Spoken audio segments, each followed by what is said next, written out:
বলে আপনার মনে হয়? হ্যাঁ, যে লাইফে ফিন্যান্সিয়াল ডিফিকাল্টিতে যখন একজন মানুষ পড়ে এবং তার কাছে যে অপরচুনিটিগুলো আছে সেগুলো দিয়ে কোনো মতে তার চলে যাচ্ছে, এরকম সিচুয়েশনে অবশ্যই আল্লাহ মানুষকে ফেলেন এবং এটা অবশ্যই তার জন্য একটা টেস্ট, তার রেজিলিয়েন্সের টেস্ট। কিন্তু এই সিচুয়েশনগুলোতে থাকলে যে বেনিফিটগুলো হয়, সেই বেনিফিটগুলো অনেকে বেনিফিটগুলো নেন, অনেকে বেনিফিটগুলো নেন না।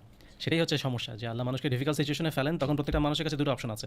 এক হচ্ছে এই ডিফিকাল্ট সিচুয়েশনটাকে ইউটিলাইজ করে নিজের রেজিলিয়েন্স ডেভেলপ করা, নিজের কিছু কোয়ালিটি ডেভেলপ করা, যেগুলো সুখে থাকলে কখনোই হতো না। সো এটা একটা অপশন। আর একটা অপশন হচ্ছে জাস্ট এই ডিফিকাল্টিটাকে লাইফের একটা কার্স, একটা বার্ডেন মনে করে সামহাও কোনো মতে ডিফিকাল্টিটা পার করে যাওয়া with a bitter feeling on life and some perspective. তো মানুষের মাইন্ডসেটের উপর চেঞ্জ করে যে মানুষ কীভাবে তার ডিফিকাল্টিটাকে নেয়। তো আমি যেটা বলবো যে যারা এরকম ফিনান্সিয়াল ডিফিকাল্টিতে আছে, তারা যেন ধরে নেয় যে আল্লাহ তাদেরকে একটা ট্রেনিংয়ের মধ্যে দিয়ে নিয়ে যাচ্ছেন। এই ট্রেনিংয়ের মধ্যে দিয়ে গিয়ে তার পেশেন্স হয়, সে তার পেশেন্স ডেভেলপ করতে পারে, তার রেজিলিয়েন্স ডেভেলপ করতে পারে, সে সিচুয়েশন ম্যানেজ করা শিখতে পারে। কারণ ডিফিকাল্ট সিচুয়েশনে পড়লে তাকে দেখা যাচ্ছে ফ্যামিলি ম্যানেজ করতে হচ্ছে, অফিস ম্যানেজ করতে হচ্ছে, অনেক কিছু ম্যানেজ করতে হচ্ছে যেটা অন্য সময় করতে হয় না। অনেক সময় সে বিভিন্ন লিডারশিপ স্কিল ডেভেলপ করতে পারে।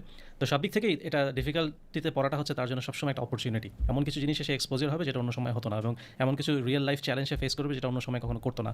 এটাকে পজিটিভলি নেওয়া, নিয়ে লার্নিংয়ের মধ্যে দিয়ে পার করা, সবসময় আস্থা রাখা যে আল্লাহ তাকে এই সিচুয়েশনে ফেলেছেন ফর সাম রিজন, তাকে কোনো একটা ট্রেনিং করতে হবে, তাকে কোনো একটা স্কিল বিল্ড করতে হবে যেটা তার পরে গিয়ে কাজে লাগবে।